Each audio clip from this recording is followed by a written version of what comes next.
कोई बेटी सुरक्षित है क्या? किसी की भी बहन बेटी माँ सुरक्षित है? क्यों आप सीसीटीवी फुटेज नहीं लगाते? उसका एक्सेस उसकी माँ को क्यों नहीं देते?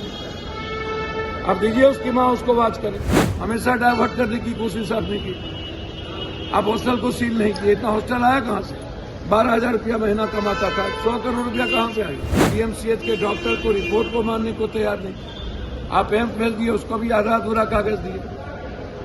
इसमें न बेटी और कोई जात धर्म तो होता नहीं है। हम तो शुरू से बोल रहे हैं कि पूरा एसआईटी किसको बचा रही है। मैं तो अभी भी कह रहा हूं कि आप उसके परिवार को टॉर्चर कर रहे हैं, बच्ची को बदनाम करने की कोशिश की, मरने के बावजूद नहीं।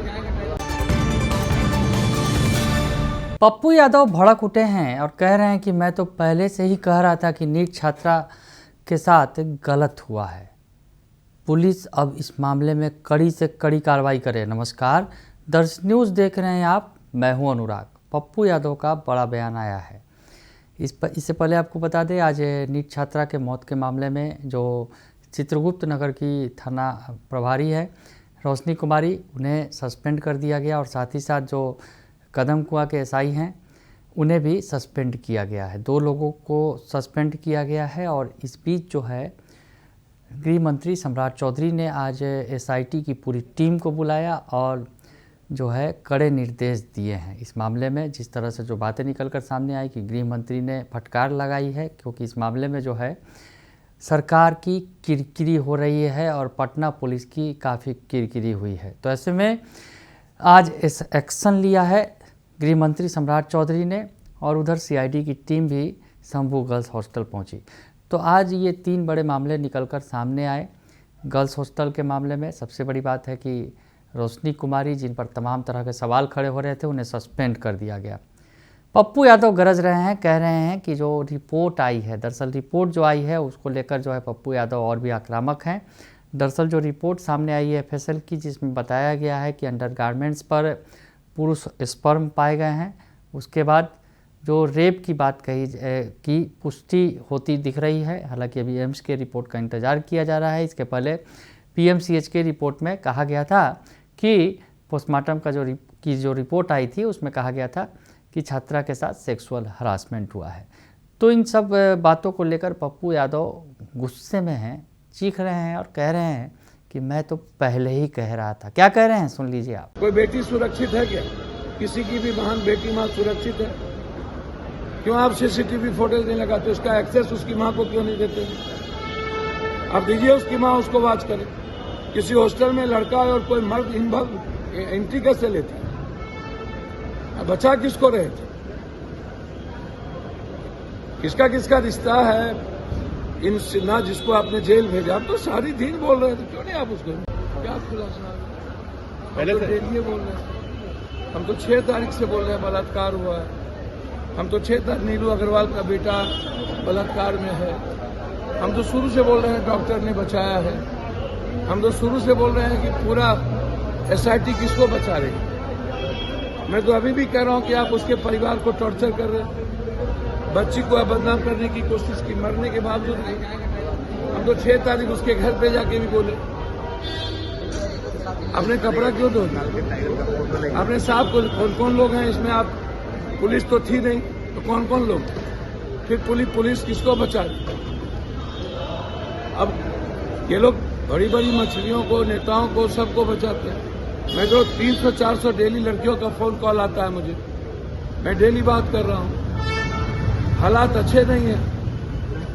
मैं तो कह रहा हूँ कि परिस्थितियां अभी गया में एक 17 साल की बच्ची को उठा के ले जाकर के बलात्कार किया, 48 घंटा। 5 साल की बच्ची मुजफ्फरपुर में बलात्कार हुई है। बक्सर में बच्चियों का बलात्कार हुआ, अभी तक 2 रसूखदार विधायक उसको बचा रहे हैं। ये नेताओं का जो फितरत है, चरित्रहीनता, किसको बचाना चाहती है? क्या दिखाना चाहती है? आप लोग तो कुछ भी शुरू हो जाते। हल्का खा रहा कोई और मेडिकल, आप कह रहे हैं कि 90 टैबलेट कहाँ से मिल गया, ना वो दुकान पे गया। हमेशा डाइवर्ट करने की कोशिश आपने की। आप हॉस्टल को सील नहीं किए। इतना हॉस्टल आया कहाँ से? 12,000 रुपया महीना कमाता था, 100 करोड़ रुपया कहाँ से आएगा? ये सारे हॉस्टल के आगे सीसीटीवी फुटेज का जांच क्यों नहीं करते? सर हॉस्पिटल की भी संदिग्धता है सर इसमें। हॉस्पिटल डॉक्टर तो इन्वॉल्व रहते ही हैं। अब तो पीएमसीएच के डॉक्टर को रिपोर्ट को मानने को तैयार नहीं। आप एमफिल दिए, उसको भी आधा अधूरा कागज दिए। इसमें न बेटी और कोई जात धर्म तो होता नहीं है, बिल्कुल क्लियर है। सर राहुल गांधी ने कहा है सर कि इलेक्शन कमीशन ऑफ इंडिया जो है वो रक्षक नहीं बल्कि वोट चोरी का साझेदार है। भैया कम में बोले, पूरा बीजेपी का चुनाव ही इलेक्शन कमीशन लड़ रहा है। कानून को रौंद दिया गया, पूरा बैरियर तोड़ दी गई, पूरा संविधान को रौंद दिया गया, लोक लाज खत्म हो गया, गणतंत्र को मिटाने की पूरी तैयारी हो गई। कुछ बचा है क्या? सही काम। सर कांग्रेस के एक विधायक ने कहा है सर कि राहुल गांधी के साथ बैठक में तय हुई है कि हम लोग 2029 का लोकसभा चुनाव अकेले अपने दम पे लड़ेंगे, राजद के साथ नहीं लड़ेंगे। क्या बोल रहा है हमें तो उसकी जानकारी नहीं है। संगठन मजबूत करना, हर पार्टी अपना संगठन मजबूत करता है। अभी तो 29 बहुत दिन है, पहले कांग्रेस पार्टी प्रखंड और जिला कमेटी को मजबूत करेगी। निर्णय है, एआईसीसी ऑब्जर्वर नियुक्त हो गया। पूरे देश में कांग्रेस का जो निर्णय है वो संगठन को लेकर के। सर तेजस्वी यादव को राष्ट्रीय फिर हमको तो समझ में नहीं आता है भैया, सभी पार्टी का अपना अपना तौर तरीका है। अच्छी बातें हैं, प्रगति करें, आगे बढ़ें, सभी लोगों को शुभकामनाएं।